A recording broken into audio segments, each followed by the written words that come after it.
The following podcast is meant to inform and entertain. The opinions expressed do not necessarily reflect the beliefs of others, experts, or anyone capable of thinking. Occasionally, we may go off topic or say something offensive. We're just a couple of humans trying to create better lives for our animals. Yours truly, The Bark. P.S. Please don't sue us.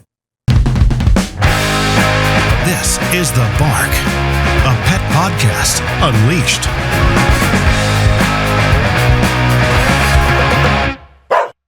All right, so welcome back. I'm Megan. I'm Candy, and this is Sandy.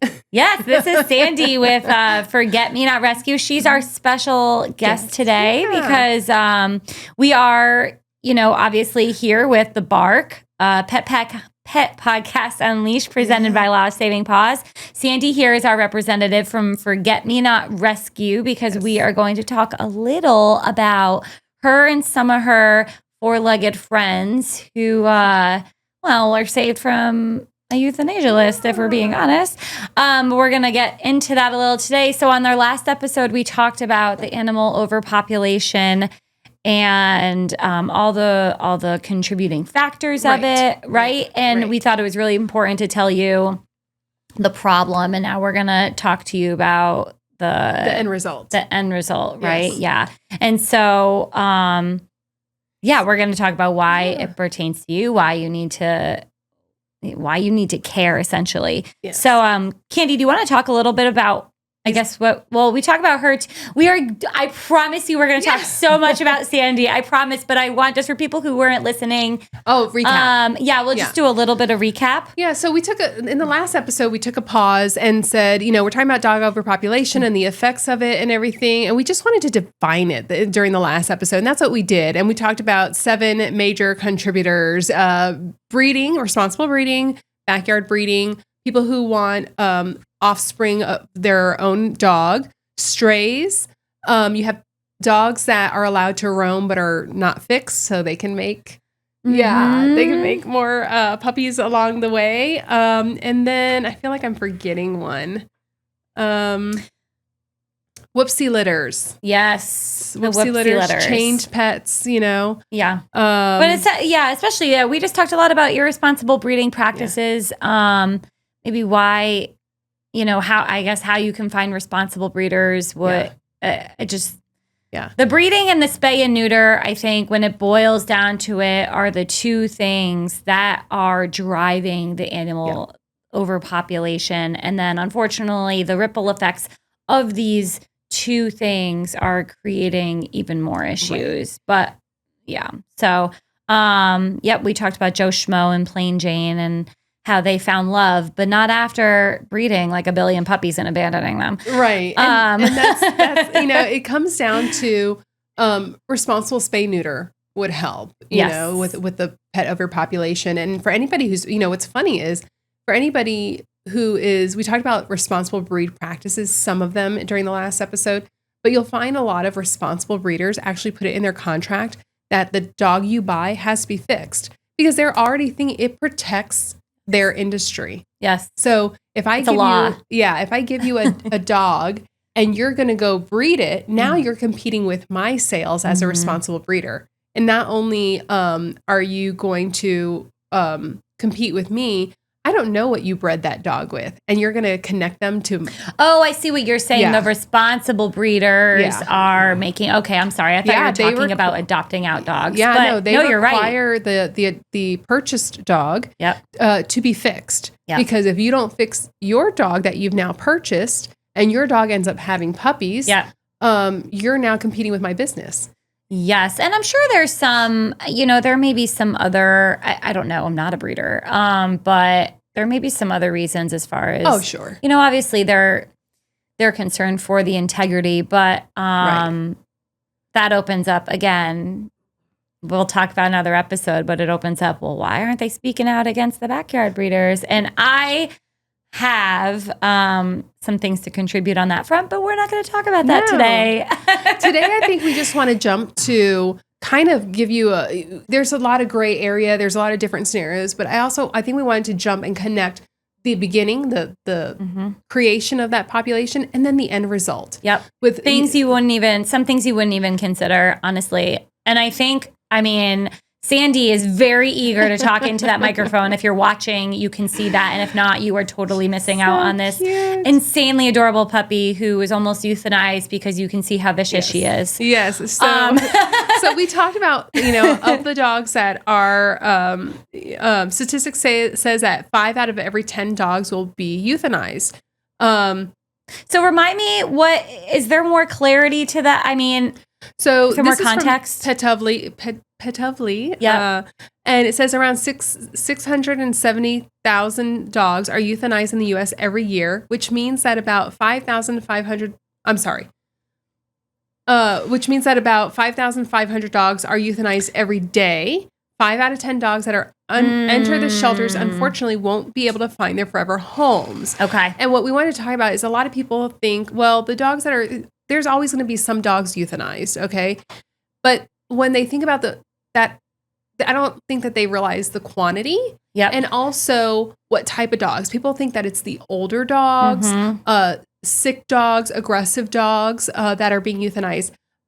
This is Sandy, and I actually have her brother, Bob. Their names are SpongeBob and Sandy Cheeks. That's their names from the shelter.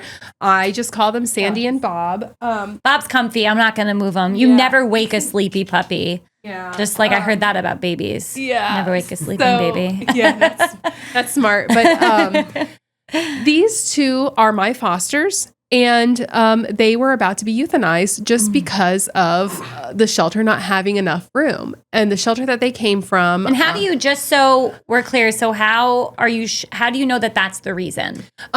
From the rescue. They will pull dogs from the shelter trying to save them. Okay. So what happens is that you have volunteers and advocates at a shelter, and they will reach out to rescues. They'll try to find adopters, fosters, whatever. And they will say, we don't have room for this dog. They won't talk about their condition. The shelter that they came from has an ongoing list of these are the dogs that are on it's a euthanasia list. Right. And these are the dogs on them. And I've shared, personally, I shared another list with you a few weeks ago where all the dogs on that list were 3 years and younger, little puppies. They will euthanize little puppies. Just because there's no space. If people aren't coming, I always hear this, I can't go to a shelter. It would break my heart not going to that shelter. There are little baby puppies that are being euthanized because they've been there for a month. And and that's not always, and honestly, I think, it begs the question for another time, but is that transparency? Are they actually, being euthanized for space, or is there something wrong with them that they're seeing? Like, I would love to learn more and talk to someone about how they're deciding that that's what you need to do. I think it's the timeline. This shelter in particular is overrun by dogs. And to me, it's not a reflection of the shelter. It's a reflection of the community. Yeah. A shelter can only do so much with the amount of dogs that you have coming through. Exactly. But this shelter, they're trying to get the dogs out there, but usually they have a 1, maybe 2 month turnover, where if the dog hasn't been adopted, it's on the euthanasia list because they just have that many other dogs coming in. Think of a business. You don't order new inventory until you've sold down your current inventory to a certain level. Yeah, it's a great way of thinking about it. Shelters don't have the ability to do that. They have whatever's on the street, whoever, owners surrendering and calling in and saying, hey, I've got to surrender this pet. Right. And they turn around, they're like, we're already full. Where are we going to put it? Right. Where are we going to put it? And then you have rescues pop up, and they're the trying to help rescues are too. full. They're sinking, and then you have people who are turning into rescues, people who are just like, well, I'm only fostering 9 right now. I'll take 4 more. Right, exactly. And it gets, so it gets can get out of. I want to clarify something about rescues. People think of rescues as like the Nashville Humane Society we have here, things like that. The Humane Society is very fortunate in that they have a facility. They have funding. That's an excellent point. Yeah. Most rescues don't have a facility. They rely on fosters. What's a foster? A foster's like me, a person who says, you know what? this dog can come bunk at my house on the couch with my dogs until we can find it a home. Yep. But most rescues have no facility whatsoever, and they 100% rely on fosters saying, hey, I can take a dog in for a few months or two. Or, I mean, right now I have one of my own personal dogs and 4 fosters. Yeah. And that's Candy's a saint. Her husband's a saint as well. My husband is tolerant. Well, and I don't know if you've seen lately in the news. I just in some of the other volunteer opportunities I've heard about. It's similar to. I'm not comparing dogs and animals, guys. Before we get hate emails, the foster system. Yeah. Has no animals room and people. for. Yeah. I mean, I've literally spoken to people who work for these organizations, for foster organizations, and they're saying, we have children sleeping in the offices because we just need to get them out of this situation that is dangerous for them, and we don't have a foster for them, but they can't be where they are. Right. And they're sleeping in the offices. Right. And I mean, you're talking about human children. Human children. Yes. Yes. Human children, but it's a similar problem, and obviously we're not. You can't release the kids to the streets. You know what I mean? Exactly. It's similar, but it's a different. It's a problem though. When that's a whole different bunny hole, because when the kids age out of the foster system, they do end up on the streets. Yes. So it's similar, but that's what lack of resources, absolutely. and lack of responsibility. So, yep, absolutely. But I want to go back to these guys, and we're talking about, people think that it's the old sick dogs or injured, a dog that got hit by a car can't really be saved. We euthanize that dog, or aggressive dogs. And can we just really quickly, because I've had an experience with this where I had a dog who had bitten someone, and I brought them to a shelter and it just wasn't. Truthfully, I had to surrender it. Yeah. It was a very, very hard time in my life, and I could not take care of this animal. Yeah. Part of the reason why I'm compassionate about other situations with people. But I had to surrender that dog, and they put that dog in, quarantine and looked at it. And I loved this dog. Yeah. And they were like, well, he's eyeballing me. And I'm like, you're sticking him in a room by himself. In a strange room with he's never been contact. I mean, of course he's eyeballing you. He's not going to take a treat from your hand right now. Right. Right. So anyways, they're not set up to succeed. We're still learning about dog behavior. Yeah. And some of the shelters, mostly the city shelters, are becoming more knowledgeable about how to properly assess dogs. And that's good. But that's by far few and far between. Yes. But they'll take in these dogs, and like you're saying, these dogs are skittish. I can show you Bob. You want to get down? Are you tired? Yes. Yeah, Bob's comfortable on the floor. He's a smart puppy. Yeah, Bob's is the smart one. Okay, so we have Bob and Sandy. They are. Oh, sorry. Bob and Sandy are from the same litter. They are. They came to me a month ago when they're horribly vicious, Candy. Yes. I don't know if we should have them here. Yeah. I gotta watch my face. They were about 8 months when they came to me. Now they're about 9 months. But these puppies were about to be put down. Yeah. Calm, sweet. I promise these dogs are not like tranquilized or anything. This is them. This is them. And they're playful. But look at their behavior.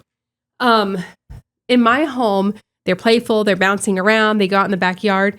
They chase with the other foster. They have a lot of fun. Right now, they're scared. They don't know this place. I mean, they're okay. Yeah. They're doing okay. They're not doing aggressive. I think there's some dogs who they get scared and they almost. Oh yeah, I don't know. There's an aggressive nature. They're not aggressive at all. But what will happen in a shelter, and these dogs, I'm not going to name the shelter because I'm not trying to put any shame on them or anything like that. But this shelter is very overpopulated. Yep. And these dogs will come in and they'll hide at the back of their kennel or something like that, or they might go outside and play in the play yard, or they might go hide in a corner in the play yard. And what the shelter will do is mark that as what's called FAS, fear, anxiety, stress. Okay. And what happens is, imagine being taken to jail, but nobody tells you what you did. Nobody tells you that it's a jail. Like, just imagine somebody picked you up and took you to this, you don't know what a jail is. And they just put you in jail and shut the door, lock the key, and that's it. Mm-hmm. You basically just got kidnapped. Yeah. And you don't know where you're at, what's going on. How long am I going to be in this jail? What did I do wrong? Ugh. And it really stresses the dogs out. Mm-hmm. Well, when the shelters see this behavior where the dogs, they are trying to do the right thing and consider this dog is stressed out 24/7. It's not humane. And we're talking about dog overpopulation where I've got 10 other dogs coming in today that are happy, playful, curious. Mm-hmm. These dogs are less likely to get adopted. Yeah. And I mean, if our shelters had more space in them, they would be given a different, or, a bigger opportunity, I think, to come out of their shell, right? Oh, yes. I mean, it's just that they have to make these quick decisions because every day they're getting inundated with animals. Right. But the dogs that show, and sometimes the dog, I mean, it doesn't take a lot of behavior to say, well, the dog's been here a month. It's not getting adopted. Oh, it's becoming more shy or had a bad day. I didn't feel like coming out and playing in the play yard today. Right. Oh, that's fear. Think I would be put down. Yeah, I think I would just too. just gonna put that out there. Yeah. I mean, you're in a facility with a bunch of barking dogs that you don't know. Some of them are nice. Some of them are not nice. You've been taken away from your family. Yeah. These are puppies. They were taken away. Where's mom? Yeah. This was a whole litter that came in. I think there were 6 of them. Yeah. It's a whole litter. Where's the mom? Right. Where's the mom? And if you think about some of the the trajectory of the path that some of these animals take. And this is something that I really want to spend time talking about in the future. But I mean, there are excellent organizations that take animals from shelters and turn them into service animals. Oh, yeah. Right? I mean, so it's just, if you think, it's crazy to think. Brandon McMillan. I don't know if you know who Brandon McMillan is. Oh, yeah, the guy with the show. He's got a TV show. He's a trainer. And if you've read his book, Lucky Dog, he talks about how he used to train dogs for movies, but he lived near a shelter. He's like, well, why can't we train a muddy mutt for a movie? And it was always thought that purebred dogs would be better. But I think he challenged his boss, if I'm remembering the story correctly. Good for him. Brandon, come talk to us. Come talk to us. But Brandon challenged his boss and said, give me time. I want to take a shelter dog and work with a shelter dog the same way we work with these other dogs for movies. And that's what he did. And then he I mean, of course, he was already into dog training and whatnot, but that's what he did. And that's how he's been functioning. But yeah, they can be used for service. They can be used for movies, search and rescue. We're finding out that dogs can detect. I mean, when we talk about service animals, sometimes they are detecting things, but we're finding out that dogs can sometimes detect more things like cancers and whatnot. Oh, they detect changes in nature. They detect storms coming. I mean, yeah, that's, again, whole nother. We are literally writing like episodes as we speak. Yes. So much to get into. So much. But this is why we need a podcast. Right. But that's what I think today we wanted to get into is, the last episode was, where does this dog overpopulation come from? And this episode is, what are the deepest, most dire consequences? Yep. And when we're putting down healthy, happy, sweet puppy dogs, that's inhumane, and that's a big problem to me. It is. It is. And I do want to be mindful. There are people who listen. I've met a lot of people who just aren't dog people, and I wouldn't say they don't care about this. It just may not pull at their heartstrings the way it does for others. So I do want to talk a little about some of the other consequences of the animal overpopulation that just may impact people differently.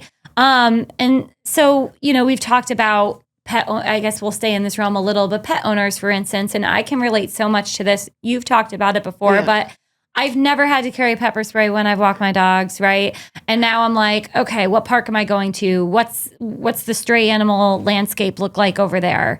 Even in my own neighborhood, honestly, I've seen like a couple dogs, and it's just something I've never had to be so conscious of. Right. And yeah, like I said, I know you've had a similar experience. Yeah, there's about 17 homes on my street, I think it is. And I've run into about 20 loose dogs. And we can't even, it's they're like, not where stray, do you, they're owned.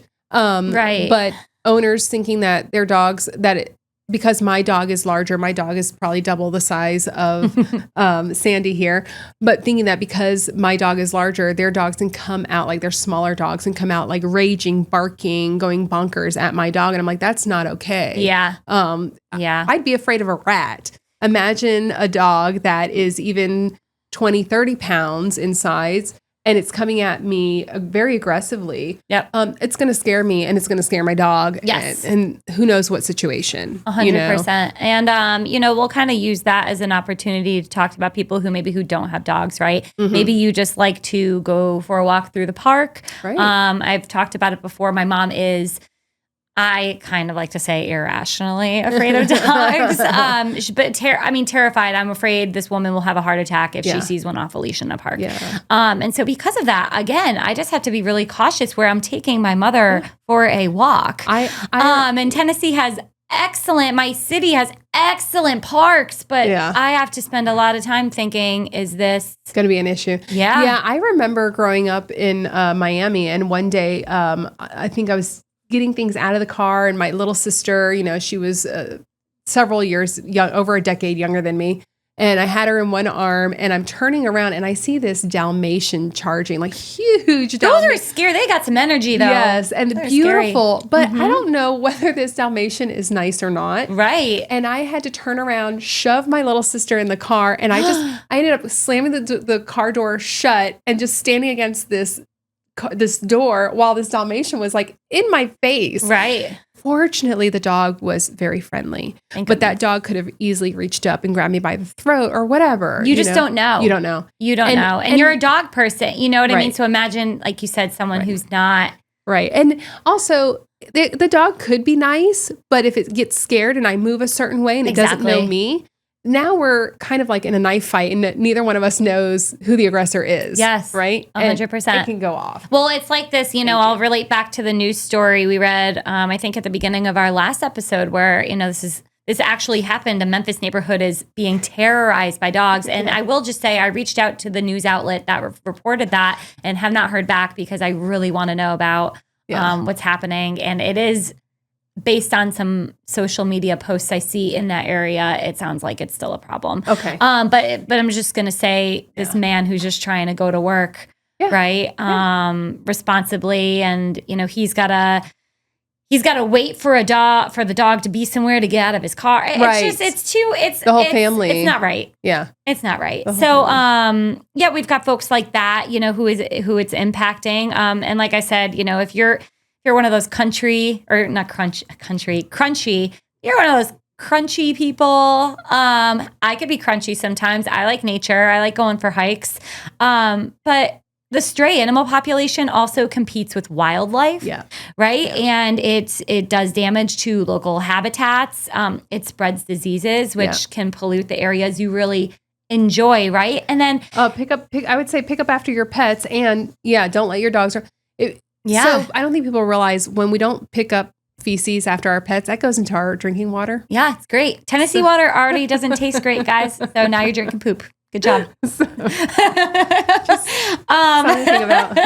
But and when it goes back to wildlife, I know we're in a season of I think they just finished up maybe their mating season, but coyotes. Yeah. I mean, I have seen some home footage of coyotes capturing people's pets. And I mean, what happens is when they've created this competition out in the wild with stray animals, the wildlife, like the coyotes, are now coming into neighborhoods, residential neighborhoods, for prey, because it's driving the predators into neighborhoods. And also coyotes and dogs can breed. Yes, we learned that. So are those coyotes also coming in because they're smelling a female in heat? Ew, gross. I don't know, Candy. Don't want to think about it. That is like a horrible 50 Shades of Grey that I never want to see. But you never know. Yeah. So we've talked about the impact on pet owners, just people who don't have pets but enjoy being outside, the euthanasia rates. Let's talk about shelter and rescue staff. Yeah. Because they're already operating from, like crisis, Yes. right? And the burnout is real. The turnover is real. Yeah. I mean, I know personally, I used to volunteer quite a bit with my local shelter and until I kind of redirected my efforts to this. But, I just want to. Is this Helps her? if I turn myself up. Yep. I just want to remind those who are listening that there is a video component to this podcast. This is producer Jim, by the way. And if you want to see these dogs, that is the way to do it. Yeah. So make sure Thank you you, check that out Jim. as well. Yes. Jen keeps us You can honest. watch Sandy try to make out with me this whole podcast. Yes. And I think like we're pretty fun to watch. So Yes. I'm just going to throw it out there. But yeah, if you're going to watch now. Watch this one because it's super adorable. Thank you, Jim, for that gentle reminder. And so the like I was saying, I volunteer or I was volunteering, and I mean, it's hard to get volunteers. Oh yeah. I mean, it's hard to get them anyway. People have a lot of stuff going on, but I mean, it's hard emotionally for people. And can you imagine working in a shelter where, they do have to euthanize? Right. And going home at night when you've seen, or just even seeing a dog come in that has been hit by a car, has been shot. It's not typical, but there's ways. Sandy, this is a PG show. Come on. Sorry for those listening. Sandy is trying to actively make out with me. Also, if you're listening, I have a sinus cold, so if I sound weird, sorry. So I will just say yes. If there's a lot that happens. I mean, there's a lot that happens in my day, and I don't work in rescue. I have a day job, and then I do rescue at night. But I can't imagine seeing the dogs that come in bloodied from being shot, being hit by a car, being mauled by another loose animal, whether it's wildlife or and you don't stray get. dog. And I would imagine you don't get an easy day because of the influx of animals coming through the door too. You're not like, oh, we only have one patient today. Right. I mean, it's you are operating at a high capacity every single day. And so that's creating burnout. And it gets to this point where you're like, why bother? Why bother? It's defeating, right? Yes. For me, this is why I bother. Yeah. A 10-month-old puppies, actually 6, Absolutely. because their other litter mates went to other fosters.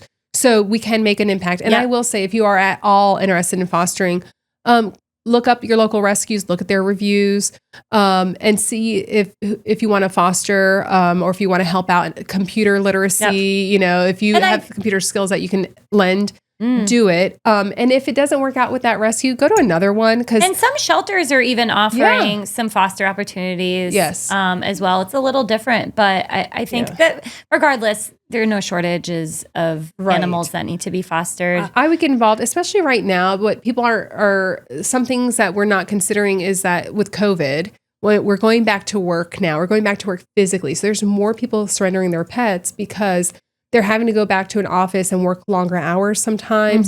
Sometimes they're required to travel. They don't have reliable pet care while they're out of town, things like that. So they're surrendering. There's a lot of dogs being surrendered right now because we have this economic behavioral shift between that work-life balance and where it's changing. People got dogs that during COVID, that outside of COVID, they can't be at home as much. And now they've got to surrender that dog that they adopted or purchased or whatnot. Yep. So. No, exactly. And I mean, kind of people like Candy. I mean, this again, it's a conjunction. It's a collaborative effort, right? I mean, I don't volunteer as much because I wanted to, again, redirect to educate. Right. And you can't have one without the other. So Right. all of it is needed. Right. But yeah, it's a team effort. Absolutely.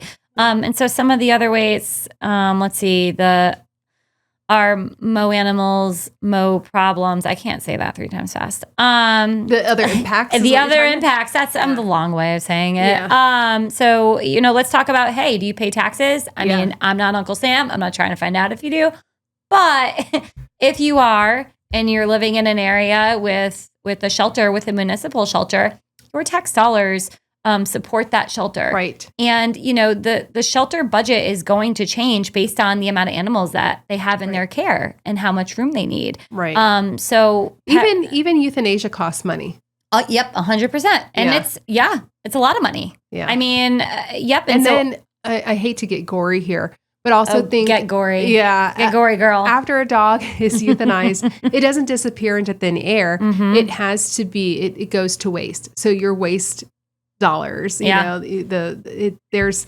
It's interesting because when I was in Nicaragua in March, they burn everything. Yeah. I don't think animals were excluded from that. We lost a couple animals and we were like, so where are they bringing them? Yeah. Pretty sure it was a burn pile around the corner. Anyways, we don't do that. No, it goes into the waistline one way or another. It goes into the waistline, whether it's cremation or not. Right. But yeah. Right. So, yep, there's that. Absolutely. But anyways, yeah. So that's why when we say your tax dollars are enabling the animal crisis, I mean, they're contributing. They're, why don't we invest more in spay neuter, in the root of avoid the the problem? Yes. Yeah. 100%.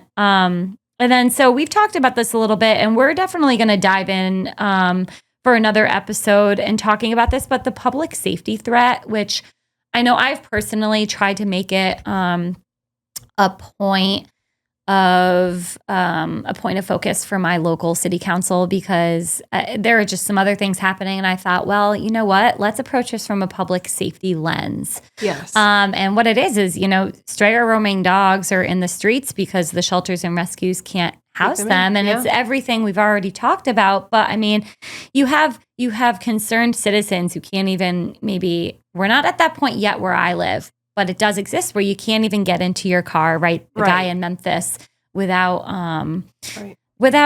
feeling threatened by a stray or roaming dog. And whether that animal is nice, it doesn't matter. What if you're a human who's had a horrible experience with the dog?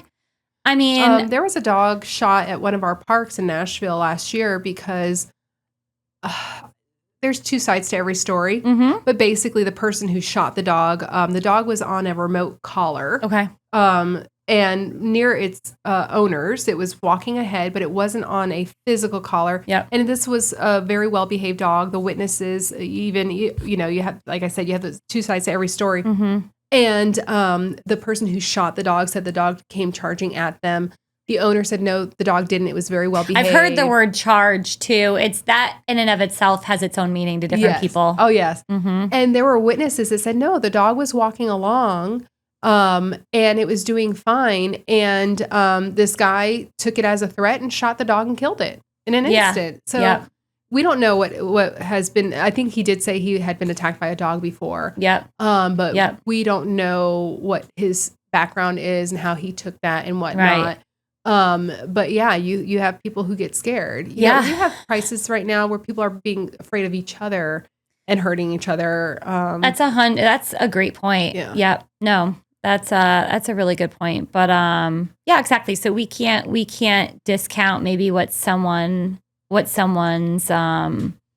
emotions are in a situation like that, right? So they end up, so the stray and roaming animals, they could take over neighborhoods. And this person in Memphis I was talking about, he said, I've had to stand out here with a shovel and a walking stick just so that my grandkids can get into the car to go to school and my wife can get in the car to go to work. Yeah. Like, not okay. Not okay. Not okay. Yeah. So anyways, like I said, we'll dive into that. There's so much to talk about at a later date, but that's a problem, right? That is an implication of the animal overpopulation.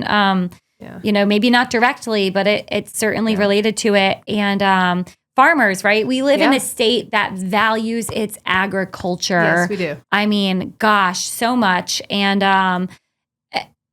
the threat of disease, of impacted livestock numbers, damage to crops, a lot of the compromise of the livestock quality.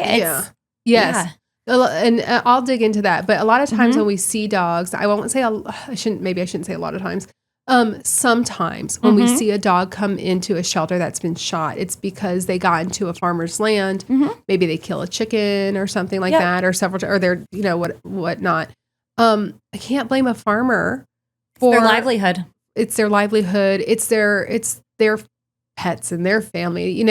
What if a dog came? I don't have a farm, but what if a dog all of a sudden jumped my fence and was growling or just I didn't know what the dog was. I didn't know what it was going to do, and it's kind of going after my dog. Who am I going to defend? Or what am I going to do? Yeah.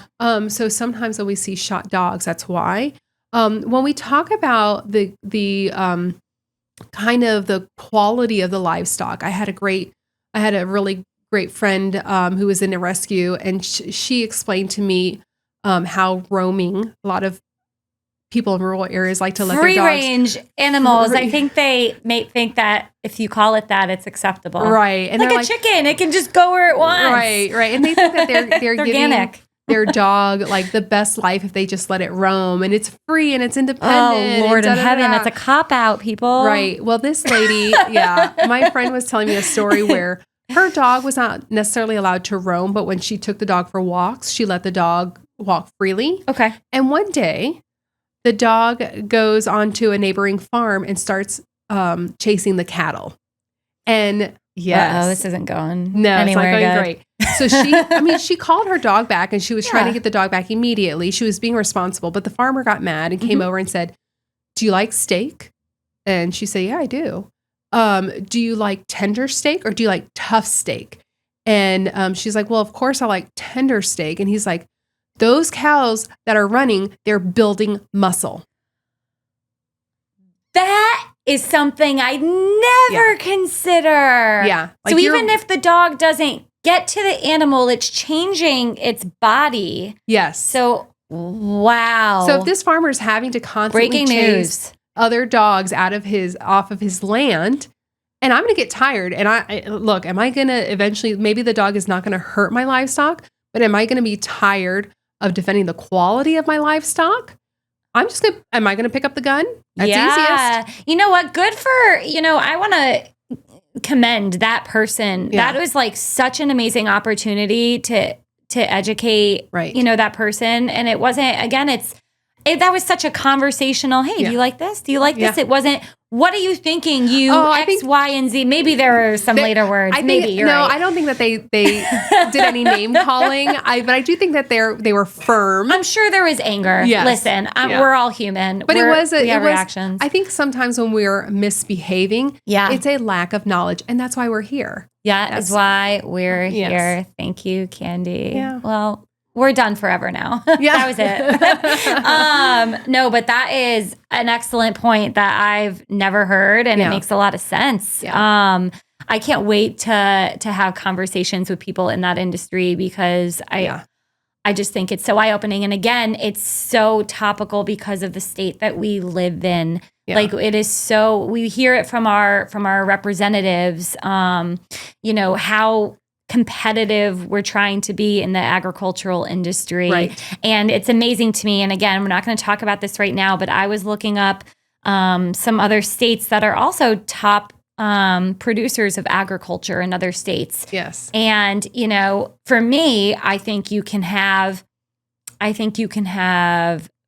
better animal laws. And by animal, I mean companion domesticated animals like for our dogs and cats. I'm not talking like PETA style laws. But I think you can have those and you can still be a top producing agricultural area. Oh, yes. And so, but I think, again, we're not going to get into it, but it's interesting to see some of the other top producers in that industry and where they fall on the animal laws ranking list. Right. And you're like, okay, well, they're producing and they've got some good laws. So what are they doing? So anyways, we're just going to plant that seed a little. It's like probably a couple feet deep right now. Yeah. I'm not a gardener. But anyways, no, that's an excellent point, Candy. Thank you so much for bringing that up. Yeah. And then one last point, we talked about shelter and rescue staff, but veterinary staff. Yes. Right. And I mean, there are a shortage of veterinarians, and I've talked to a lot of people who used to be not veterinarians, but they were vet techs. And it was just there were a lot of reasons that they left that field. Right. The pay is low. There's not a lot of flexibility. They couldn't really be home with their families. It wasn't working for them. Regardless, though, it's left this shortage. Yeah. Right. And, additionally, talk about the burnout. Veterinarians have the 4th highest suicide rate. Yeah. I think we think of veterinarians like doctors. They make lots of money. I have to just learning more about things like heartworm treatment and how expensive it is. Mm-hmm. It's not just expensive for the consumer. It's expensive for the vet because you have to pay these drug manufacturers, and the medicine itself is pricey, and the staff to do the procedures and things like that. So I don't know what their margin is. I've heard that's like a 1% profit margin for vets. So I can't exactly blame them. Well, they have to make a living as well, though. Right. Everyone has to make a living. I mean, and I have pet insurance for one of my dogs, thank God, because they're losing money on me. Yeah. And his insurance, and I know it's reflective of his age as well, but it also is a reflection of the increased cost of veterinary care. Right. I mean, it is. Right. I'm just going to shout the number. Next month, it's going to cost me $176 a month to insure this dog. Yeah. And that is like, I've reduced his plan a lot, but I'm just saying that because you see it across the board. It's veterinarians, like you said, it costs them to do these procedures, like what they're doing. We think that they're getting rich. And in reality, when I've seen the behind the scenes of how much it costs for some of these drugs or the equipment, or I'm like, oh my gosh, you know? So, and speaking of insurance, it's not just the insurance to insure a pet. Think of your home and your auto insurance. Depending on, that's all calculated by statistics. Yes. Okay. So you have statisticians who will take in data from your community, from your city, from your county, how many accidents were caused because a dog got hit by a car. Yes, excellent point. Yeah, you're liable. If there's a bite, a dog bite on your property, dog to human, how many dog incidences are there on the road or in our homes? Yep. And that will increase.